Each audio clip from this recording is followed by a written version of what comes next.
जय हिंद दोस्तों, आप सभी का हमारे यूट्यूब चैनल पर स्वागत है। हम लोग यूपीएसआई के जो मूल विधि से कुछ क्वेश्चन आते हैं वो आज हम लोग इसमें कवर कर रहे हैं, ठीक है। और यूपीएसआई में जो मूलतः एक मोटा-मोटा जो सब्जेक्ट है वो हम लोग एक बार देख लेते हैं कि सिलेबस में क्या और किससे कितना पूछा जाएगा, ठीक। तो देखो इसमें आपका हिंदी आएगा, मैथ्स आएगा और रीजनिंग आएगा और संविधान और मूल विधि के क्वेश्चन आएँगे। मतलब प्रत्येक सब्जेक्ट से आपके 40 का 40 क्वेश्चन आएँगे और प्रत्येक सब्जेक्ट जो होगा वो आपका 100 मार्क्स का आएगा, ठीक है। तो और इसमें एक चीज़ और याद रखने की आपको ज़रूरत है, देखो ध्यान रखना कि इसमें नेगेटिव मार्किंग नहीं है। तो सारे बच्चे होंगे तो सारे क्वेश्चन अटेम्प्ट करेंगे, ठीक है। तो इसमें देखो हिंदी तो सबकी 35-38 तक सही हो जाएंगे। मैथ का भी वही सिचुएशन रहेगा कि देखो मैथ जिसको आती है कर ले जाएगा, कोई दिक्कत नहीं है। रीजनिंग रीजनिंग का भी वही सेम हालत है। बच्चे फंसेंगे कहाँ, सबसे ज़्यादा दिक्कत होगी आपको संविधान और मूल विधि वाले सेक्शन में होगी, ठीक है। इसमें देखो क्या है ना, इसमें कन्फ्यूजन आपके ज़्यादा क्रिएट होगा दिमाग में, तो यहाँ पे आपको ज़्यादा दिक्कत होगी। बच्चों को सबसे ज़्यादा इसी सेक्शन में दिक्कत होगा, क्योंकि नेगेटिव मार्किंग है नहीं, अटेम्प्ट तो सभी लोग करेंगे। नंबर कम कहाँ से आएंगे, जितने क्वेश्चन आपके गलत हो जाएंगे वही नंबर आपके कम होते चले जाएंगे, ठीक है। तो ये बहुत बड़ा इसमें रोल निभाएगा, ठीक है, सिलेक्शन के लिए। तो इसके लिए यार देखो मेरे हिसाब से प्रैक्टिस सबसे ज़्यादा ज़रूरी है, ठीक है। और प्रैक्टिस के साथ साथ देखो इसमें हम लोग 51 राउंड का जो प्रैक्टिस बुक है, 51 राउंड इनकाउंटर प्रैक्टिस बुक, इसके 51 प्रैक्टिस सेट मूल विधि के हैं। तो हम लोग डेली 1 या 2 प्रैक्टिस सेट करते रहेंगे और इसको जल्दी से जल्दी ख़त्म करके उसके बाद हम लोग संविधान वाला जो सेक्शन है उसके भी इसी के हैं, इसी का आया हुआ है, तो वो भी हम लोग कवर कर लेंगे, ठीक है। संविधान वाला जो सेक्शन होगा उसमें आपके करंट अफेयर्स और जीके जीएस के जो क्वेश्चन होते हैं वो भी उसमें कवर किए जाएंगे। इसमें सिर्फ मूल विधि के क्वेश्चन है, तो मेरे हिसाब से एक पर्याप्त रहेगा यार। अगर जो पूरे 51 सेट हैं, अगर जो आप लोग 51 सेट कर लेते हैं तो काफ़ी है, ठीक है। तो देखो मोटा-मोटा हम लोगों ने इसमें क्या देखा, सिलेबस देख लिया, इससे कितने क्वेश्चन आने वाले हैं, ठीक है। और सेकेंडरी इसकी सबसे ज़्यादा इंपॉर्टेंस इसीलिए है मेरे हिसाब से, ठीक। तो ये चीज़ आप लोग याद रखिएगा। तो आज का जो प्रैक्टिस सेट होगा, प्रैक्टिस सेट नंबर 1 होगा, ठीक है। चलिए स्टार्ट करते हैं प्रैक्टिस सेट नंबर 1।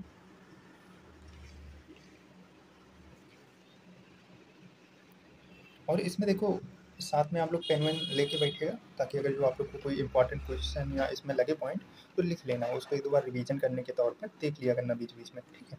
तो उस हिसाब से काफ़ी इंपॉर्टेंट है आपके लिए। तो देखो इसका पहला क्वेश्चन है, उत्तर प्रदेश जमींदारी उन्मूलन एवं भूमि सुधार अधिनियम कब लागू हुआ, ठीक है।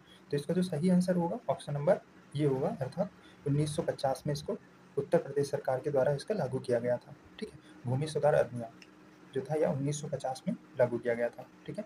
दूसरा क्वेश्चन क्या दे रहा है, संविधान के किस अनुच्छेद के अधीन अनुतोष पाने का हक उस व्यक्ति को है जिसके मूल अधिकार का अतिक्रमण होता है, ठीक है।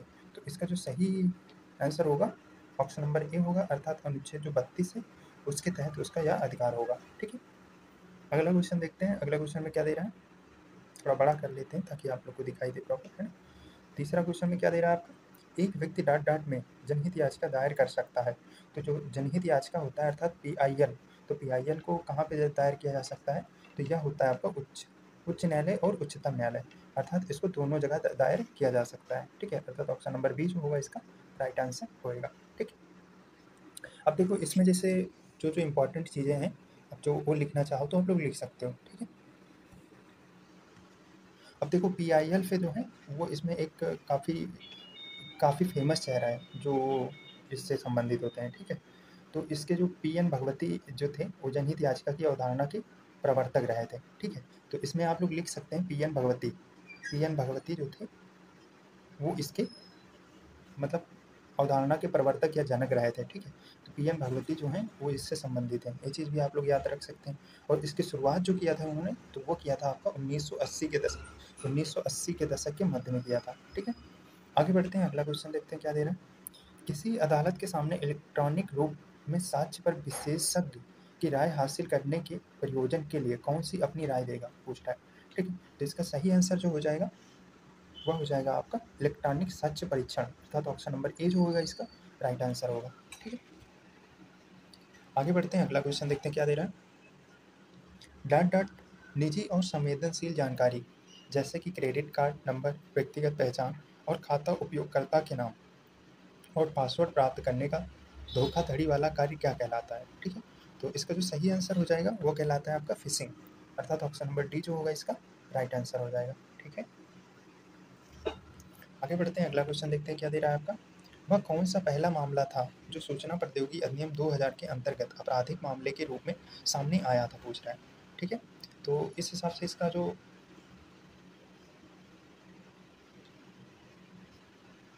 जो सही आंसर हो जाएगा ऑप्शन नंबर डी हो जाएगा, अर्थात तमिलनाडु राज्य बनाम सुहास कट्टी का जो मामला था वह इससे संबंधित है। ठीक है, तो इस हिसाब से देख रहे हो इसमें अधिनियम बहुत ज़्यादा पूछे जाएंगे, मूल विधि में जो होता है इसमें अधिनियम ज़्यादा आपको देखने को मिलेगा।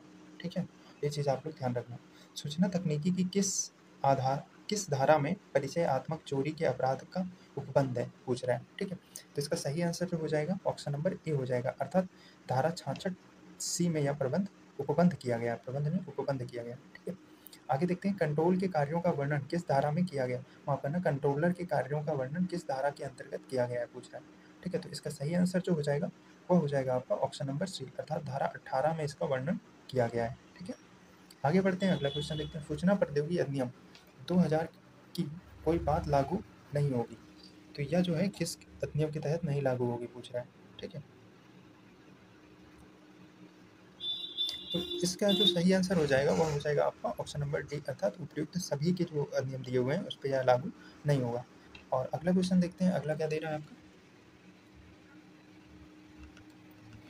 44वें संविधान संशोधन अधिनियम 1978 द्वारा अनुच्छेद 22(4) में निरोध की अधिकतम अवधि कितनी कर दी गई है। ठीक है, निरोध की जो अधिकतम अवधि है वह कितनी कर दी गई, पूछ रहा है। तो इसका जो सही आंसर हो जाएगा ऑप्शन नंबर बी हो जाएगा, अर्थात यह 2 माह अब कर दिया गया है। ठीक है, पहले यह जो था वह 3 माह था। ठीक है, ये चीज़ याद रखना। हो सकता है क्योंकि ज़्यादातर इसमें 2 और 3 में कन्फ्यूजन होता है, लेकिन पहले 3 था अब 2 कर दिया गया, अर्थात ऑप्शन नंबर बी जो होगा इसका राइट आंसर हो जाएगा। ठीक है, भारतीय गणराज्य के किस वर्ष में राष्ट्रीय सुरक्षा अधिनियम पारित हुआ था, पूछ रहा है। ठीक है, तो इसका जो राइट आंसर हो जाएगा वह हो जाएगा आपका ऑप्शन नंबर सी, अर्थात 31वें अधिनियम में राष्ट्रीय सुरक्षा अधिनियम पारित किया गया था। ठीक है, आगे बढ़ते हैं, लोक सेवा के विरुद्ध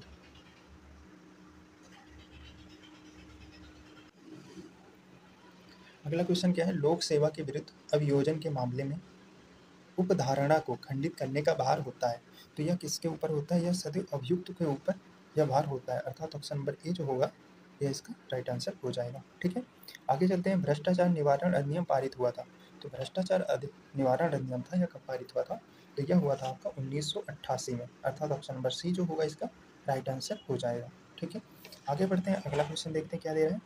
आयकर अधिनियम के तहत एक अत्यधिक वरिष्ठ नागरिक के रूप में अर्हता प्राप्त करने के लिए किसी व्यक्ति की आयु 60 वर्ष के ऊपर होनी चाहिए, मतलब जो आयकर अधिनियम के तहत वरिष्ठ नागरिक होते हैं उसकी अधिकतम आयु कितनी होनी चाहिए। ठीक है, तो इसका जो राइट आंसर हो जाएगा ऑप्शन नंबर सी हो जाएगा, अर्थात 80 वर्ष के ऊपर उसकी उम्र होनी चाहिए। ठीक है, आगे बढ़ते हैं, अगला क्वेश्चन देखते हैं क्या दे रहा है आपको। अगला दे रहा है आपका, वर्तमान आयकर अधिनियम लोकसभा द्वारा पारित किया गया था, तो जो वर्तमान आयकर अधिनियम है यह किस लोकसभा के द्वारा पारित किया गया था, मतलब किस वर्ष पारित किया गया था। ठीक है, तो इसका जो राइट आंसर हो जाएगा वह हो जाएगा आपका ऑप्शन नंबर बी, अर्थात 1961 में इसको पारित किया गया था। ठीक है, आगे बढ़ते हैं, अगला क्वेश्चन देखते हैं क्या दे रहा है। यदि कोई सूचना का अधिकार अर्थात राइट टू इन्फॉर्मेशन RTI आवेदन दंड सूचना अधिकारी के निर्णय से संतुष्ट नहीं है तो वह क्या क्या कर सकता है। ठीक है, इसमें 2 कंडीशन दे रहा है, आवेदक द्वारा जन सूचना अधिकारी के निर्णय की प्राप्ति की तारीख से 30 दिन के भीतर पहली अपील दर्ज कर सकता है। दूसरा दे रहा है 60 दिन के भीतर केंद्रीय जन सूचना अधिकारी को शिकायत दर्ज कर सकता है। ठीक है, तो इसका जो राइट आंसर हो जाएगा वह होगा सिर्फ आपका पी, अर्थात ऑप्शन नंबर सी जो होगा इसका राइट आंसर होगा। आवेदक द्वारा जन सूचना अधिकारी के निर्णय की प्राप्ति की तारीख से 30 दिन के भीतर पहली अपील दर्ज कर सकता है। ठीक है, ऑप्शन नंबर सी जो होगा इसका राइट आंसर हो जाएगा। ठीक है, आगे बढ़ते हैं, अगला क्वेश्चन देखते हैं क्या दे रहा है। लोक प्रतिकारी सूचना उपबंध कराएगा, तो लोक प्रतिकारी सूचना उपबंध कराएगा तो यह कैसे करवाएगा, मतलब निःशुल्क करवाएगा या किसी मुद्रण मतलब पैसा लेके कराएगा या किसी संस्थान के द्वारा कैसे करवाएगा, पूछ रहा है। तो इसका देखो जो राइट आंसर हो जाएगा वह हो जाएगा आपका, इसका देखो निःशुल्क ऐसी लागत पर जो माध्यम या मुद्रण लागत मूल्य के लिए भीत हो, दोनों के तहत यह करवा सकता है, अर्थात ऑप्शन नंबर सी जो होगा इसका राइट आंसर हो जाएगा। ठीक है, आगे बढ़ते हैं, सूचना का अधिकार अधिनियम 2005 का विस्तार है, तो यह किसके तहत है पूछ रहा है, ठीक है। तो यह होगा संपूर्ण भारत पर इसका विस्तार है, अर्थात ऑप्शन नंबर बी जो होगा इसका राइट आंसर हो जाएगा, ठीक। आगे बढ़ते हैं, अगला क्वेश्चन देखते हैं क्या है। क्या पशुवध को मानवाधिकारों का उल्लंघन माना गया है? हाँ, नहीं, न्यायालय पर निर्भर है, राष्ट्रपति पर निर्भर है। तो माना गया है या नहीं माना गया है? तो जो होता है पशुवध को मानव अधिकार का उल्लंघन माना गया है, तो इसका जो सही आंसर होगा नहीं माना गया है, ठीक है। मानव अधिकार का उल्लंघन नहीं माना गया इसको, ठीक है। आगे बढ़ते हैं, मानव अधिकार संरक्षण अधिनियम, मानव अधिकार संरक्षण अधिनियम की धारा डाट डैश के तहत विशेष जांच एजेंसी के गठन का प्रावधान करता है। तो किस अधिनियम के तहत करता है पूछ रहा है, ठीक है। तो यह जो करता है आपका धारा 37 के तहत इसका प्रावधान करता है। ऑप्शन नंबर डी जो होगा इसका राइट आंसर हो जाएगा, ठीक है। कार्य सूची कागजात सामान्यतः प्रत्येक बैठक से कम कितने दिन पूर्व सदस्य को परिचारित की जाएगी पूछ रहा है, ठीक है। तो इसका जो राइट आंसर हो जाएगा वो हो जाएगा आपका ऑप्शन नंबर ए, अर्थात 2 दिन पूर्व इसको प्रचारित किया जाएगा। ऑप्शन नंबर ए जो होगा इसका राइट आंसर हो जाएगा।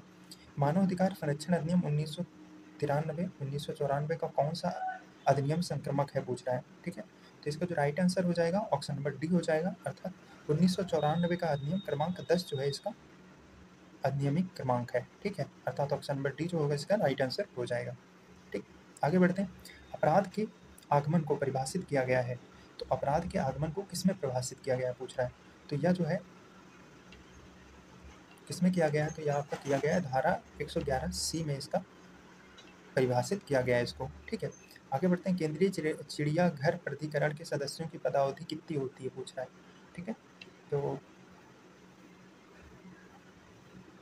इनकी जो पदावधि होती है वह होती है आपका 3 वर्ष, ठीक है। आगे बढ़ते हैं, अगला क्वेश्चन देखते हैं। अगला दे रहा है वन्यजीव संरक्षण अधिनियम,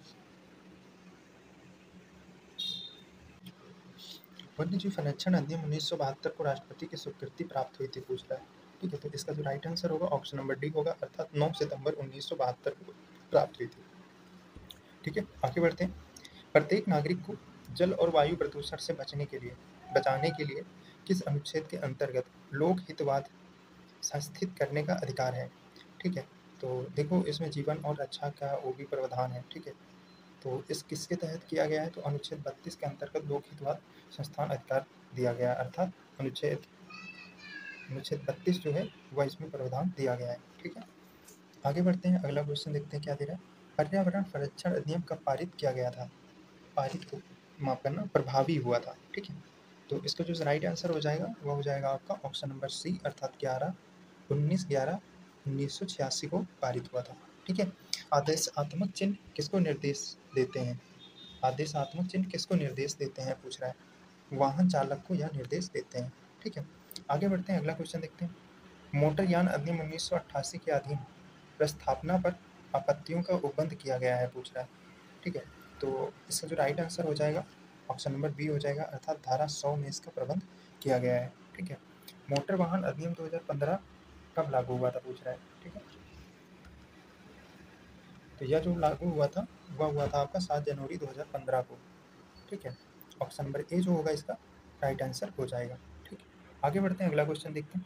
अनुसूचित जाति अनुसूचित जनजाति अधिनियम 1989 का वर्ष 2015 में संशोधन किया गया, संशोधन अधिनियम लागू हुआ था। तो यह जो संशोधित अधिनियम था यह लागू कब किया गया पूछ रहा है, ठीक है। तो यह जो लागू हुआ था वह हुआ था आपका 26 जनवरी 2016 को इसका यह लागू किया गया था, ठीक है। किशोर न्याय अधिनियम 2015 का विस्तार है, तो इसका विस्तार जो है वह संपूर्ण भारत में है। ऑप्शन नंबर ए जो होगा इसका राइट आंसर हो जाएगा, ठीक है।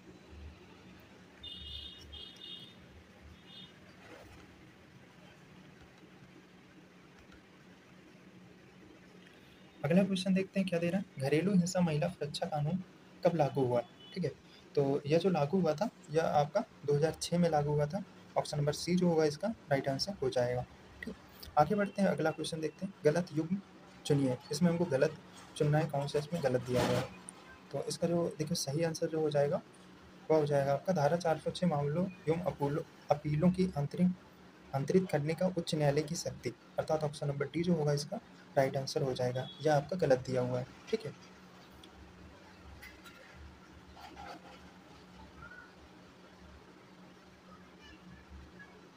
बाकी जितने दिए हुए हैं वो सारे इसमें सही दिए हुए हैं, ठीक है। धारा 338 अग्रिम जमानत, धारा 482 अंतर्निहित शक्ति, धारा 353 निर्णय, ठीक है। इसका सही आंसर जो हो जाएगा ऑप्शन नंबर डी जो है वह सही हो जाएगा, ठीक। आगे बढ़ते हैं। बंध पत्र की शर्तें, उसमें विहित रकम दुर्भर नहीं होंगी। यह उपबंध दंड प्रक्रिया संहिता की किस धारा में विहित है पूछ रहा है, ठीक है। तो इसका जो राइट आंसर हो जाएगा ऑप्शन नंबर सी हो जाएगा, अर्थात धारा 111 में इसका प्रावधान किया गया है, ठीक। दंड प्रक्रिया संहिता 1973 प्रवृत्त हुई थी, तो यह जो है यह किस में प्रवृत्त हुई थी, ठीक है। तो इसका जो सही आंसर हो जाएगा ऑप्शन नंबर ए हो जाएगा, अर्थात 1 अप्रैल 1974 से यह प्रवृत्त हुई थी, ठीक है। हत्या और मानववध में अंतर से संबंधित वाद है, तो यह है आपका रेग बनाम गोविंदा, अर्थात ऑप्शन नंबर सी जो होगा इसका राइट आंसर हो जाएगा, ठीक है। आगे चलते हैं, अगला क्वेश्चन देखते हैं। का पागलपन के प्रभाव में खां को जान से मारने का प्रयत्न करता है, तो यहाँ पे कौन सा प्रावधान इस पे लागू होगा। देखो, खां हत्या के प्रयत्न का दोषी है और खां को प्राइवेट प्रतिरक्षा का अधिकार है। खां किसी हत्या का दोषी नहीं है, किंतु खां को प्राइवेट प्रतिरक्षा का अधिकार है, ठीक है। सी दे रहा है आपका का और खां किसी अपराध के दोषी नहीं है, और डी दे रहा है उपयुक्त में से कोई सही नहीं है, पूछ रहा है, बता रहा है, ठीक है। तो इसका जो राइट आंसर हो जाएगा ऑप्शन नंबर बी हो जाएगा। देखो, इसमें का किसी हत्या का दोषी नहीं है, किंतु खा को प्राइवेट प्रतिरक्षा का अधिकार भी है, ठीक है। तो इसका जो सही आंसर होगा ऑप्शन नंबर बी जो है इसका राइट आंसर हो जाएगा। निम्नलिखित वादों में कौन से सामान्य आशय से संबंधित नहीं है, पूछ रहा है, ठीक है। तो इसका जो राइट आंसर हो जाएगा वह हो जाएगा आपका 1, 2 और 4, ठीक है। महबूब शाह बनाम एम्पायर, ठीक है, और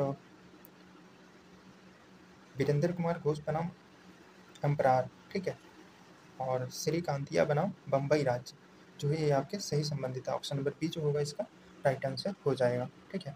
आगे बढ़ते हैं। भारतीय दंड संहिता प्रवृत्त हुई थी, तो भारतीय दंड संहिता जो है वह कब प्रवृत्त हुई थी, पूछ रहा है, ठीक है। तो यह जो हुई थी 1 जनवरी 1862 को इसकी प्रवृत्ति हुई थी, ठीक है। और यह सीरीज यहीं पर खत्म होती, नेक्स्ट सीरीज हम लोग जल्दी लाएंगे, ठीक है। तब तक के लिए जय हिंद। वीडियो अच्छा लगे तो प्लीज़ लाइक कर देना और दोस्तों के साथ शेयर कर लीजिएगा, ठीक है। और इसमें हम लोग यार पूरे 51 सेट है वो पूरे इसमें करेंगे, तो प्लीज़ आप लोग सपोर्ट करिए, वीडियो लाइक कर दीजिएगा। कोई सजेशन हो तो आप लोग कमेंट करके बता सकते हैं, ठीक है। तब तक के लिए जय हिंद।